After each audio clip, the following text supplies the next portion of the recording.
ન સોનું ન ચાંદી, પણ આ મેટલની પાછળ ઇન્વેસ્ટ કરવા માટે થવા લાગી પડાપડી. એ મેટલ એટલે કોપર. વાત જ્યારે પણ ઇન્વેસ્ટની આવે એટલે પહેલાં ધ્યાન જાય શાઇની મેટલ્સ પણ આ મેટલ એવી છે કે જે સાયલેન્ટલી ગ્રો કરી રહી હતી અને સાયલેન્ટલીની રેલી વધી રહી હતી. તો શું હવે ચાંદી સોનાની જગ્યાએ કોપર એટલે તાંબામાં ઇન્વેસ્ટ કરવાનું?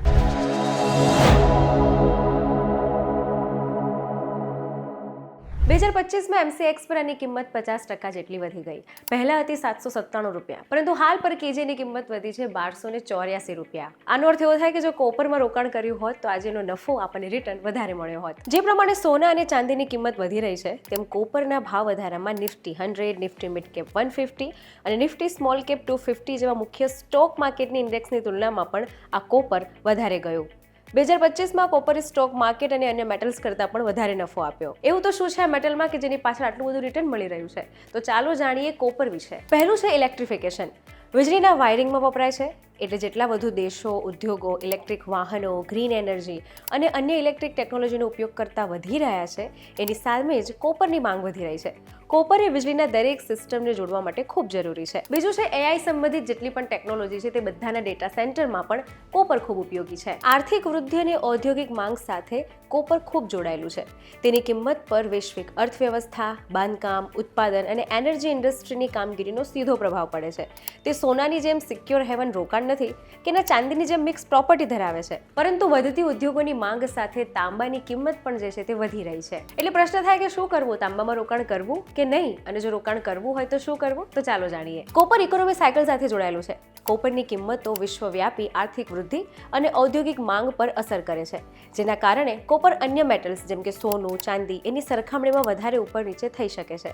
જો વૈશ્વિક અર્થવ્યવસ્થામાં મંદી આવે તો કોપરની કિંમત ઘટી શકે છે અને એના કારણે તમારા પોર્ટફોલિયો પર પણ અસર થઈ શકે છે. આ માટે એક્સપર્ટ્સ એવી સલાહ આપે છે કે જો તમારે કોપરમાં ઇન્વેસ્ટ કરવું છે તો 3 થી 5% એલોકેશન સાથે ઇન્વેસ્ટ કરવું. જો તમે 3 થી 5% કોપર માટે એલોકેશન નક્કી કરો છો તો તમારું કોપર પર મળતો નફો જે છે તે તમને મળે છે, જેથી આર્થિક ફેરફારને કારણે જોખમ ઓછું રહે છે અને આ રીતે તમે ગ્લોબલ ઇકોનોમી પર આધાર રાખી રહેલા જોખમને ઓછું કરીને એના પર નફો મેળવી શકો છો. બીજું, copper price can highly volatile. એટલે ગ્લોબલ ઇકોનોમી પર જો અસર થાય છે તો કોપરની કિંમત બહુ જલ્દી પ્રભાવિત થાય છે. બહુ જલ્દી કોપરની વેલ્યુ જે છે તે વધઘટ થઈ શકે છે. બીજું છે કરન્સી રિસ્ક. જો તમે ઇન્ટરનેશનલ માર્કેટમાં કોપરનું રોકાણ કરો છો તો તેની સામે તમારે જોખમનું ધ્યાન રાખવું જરૂરી છે. કોપર જે છે તે વૈશ્વિક સ્તરે વેચાય છે અને એની કિંમત પર પણ પ્રભાવ પડે છે. એટલે જો તમે MCX multi commodity exchange of India અથવા એલએમઈ લંડન મેટલ એક્સચેન્જ પર બિઝનેસ કરો છો તો કોપરની કિંમતમાં ફેરફાર અને તમારા રોકાણ પર તેની અસર થાય છે. બીજું ને સૌથી મહત્વનું છે ચાઇનાઝ ઇન્ફ્લુઅન્સ. 50% જેટલો હિસ્સો ચાઇના પ્રોડ્યુસ કરે છે આ કોપરનો, ખાસ કરીને ઉત્પાદન અને બાંધકામમાં. એટલે જો ચીન સાથેના રિલેશનમાં તણાવ આવે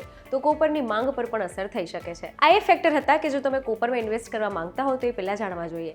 હવે ઇન્વેસ્ટ કરવું છે તો શું કરવાનું? એવી કંપનીમાં તમારે તમારા શેર રોકવા જોઈએ કે જે કંપની કોપરના પ્રોડક્શન સાથે અને કોપર રિલેટેડ બનાવટ સાથે સંકળાયેલી છે. આવી કંપનીના શેર ખરીદવાથી રોકાણકારો એ કોપર પર એક્સપોઝર મેળવી શકે છે, કેમ કે કંપનીના નફામાં ફેરફાર કોપરના ભાવના અનુસાર થઈ શકે છે. ગ્લોબલ માર્કેટ ધરાવતા કોપરમાં એક્સપોઝર મેળવવા માટે રોકાણકારો ETFs એટલે એક્સચેન્જ ટ્રેડેડ ફંડ્સ અથવા માઇનિંગ ફંડ્સ જેવા ઇન્ટરનેશનલ ઓપ્શન પર પણ વિચાર કરી શકે છે.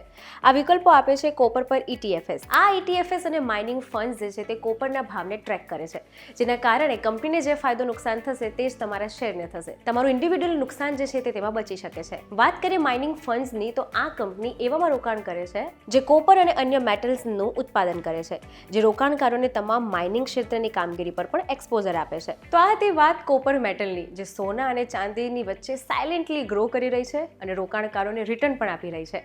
જો તમે પણ ઇન્વેસ્ટ કરવા માંગતા હો તો ચોક્કસ સલાહ લઈને જ કરજો અને આવા જ ઇન્ફોર્મેટિવ વિડીયોઝ માટે જોડાયેલા રહો વીટીવી ડિજિટલ સાથે.